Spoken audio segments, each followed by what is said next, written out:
1976. It was the US bicentennial.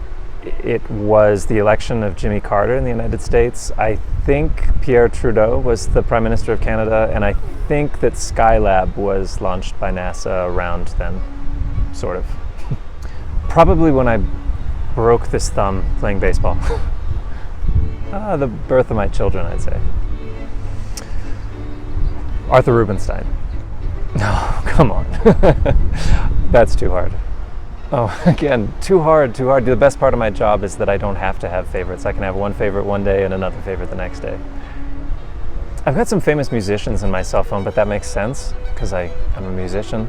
I don't think I really have any famous non-musical people in my cell phone, though I did used to put names of famous people in my cell phone just to play pranks on people. I don't know that I really have a motto exactly, but I guess I think a lot about the passage of time and trying to make the most of every moment that one has. I think I've got a pretty good work ethic, the ability to concentrate, and the ability to meet deadlines when I have to. I hate airports, and I have to be in a lot of them, but I love going places.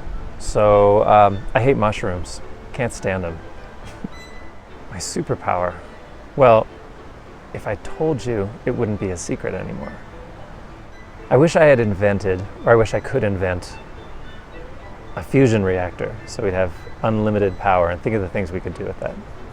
At this point, as I'm getting older, I think that the possibilities are getting narrower and narrower, but I would love to be involved in some sort of scientific thing. I'm fascinated by space and cosmology. I think it depends on the day and what I've got going on, but I would say almost always it's my family. Medium. I don't like to drive super fast, but I sometimes like being driven super fast. So if someone gets the speeding ticket, it's not me. As a child, my dream was to play center field for the Boston Red Sox during the summer and be a violin soloist in the winter. So I got sort of half of it. Celebrity, says my parents. Well, my father actually looks kind of like Michael Caine, so I'll pick that. And a celebrity mom, that's hard. I don't know if I'd want a celebrity mom. I think I'll take my mom just as she is. You know, there's little things, but I think everything is dependent on everything else, and I feel very lucky and very grateful to be where I am now, doing what I'm doing now with the people in my life that I love. And you never know, if you'd gone in a different direction, maybe things would have turned out very differently, and I'm happy that they are the way they are. Well, if I told you, then it would be public. I think I've had a combination of tremendous luck, tremendous support, tremendous teaching, a lot of natural ability that I'm very grateful for, a capacity for work, and I've been able to learn how to work properly. And as much as any of those things, I've been guided by people who understand the business and who helped me find my way without making mistakes. You know, I think there are a lot of people that don't have those people in their lives, and they come out into the world of performance, and they make mistakes, and I was very fortunate to avoid that. Magic formula for success.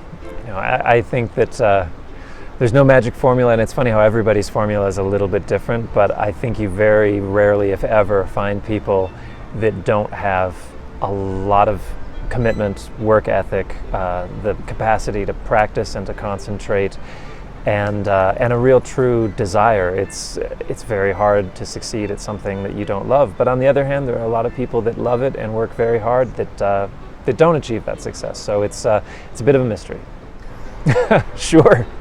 Yeah, definitely there are concerts where, I mean, every night could be a special night, and it could also be a night that you're like, it wasn't quite what I wanted it to be. But I think my goal as a player is to get to a point where the difference between my very best and my very worst is not perceptible to that many people, maybe just myself. So yeah, there's definitely nights where I wish things had gone a little differently.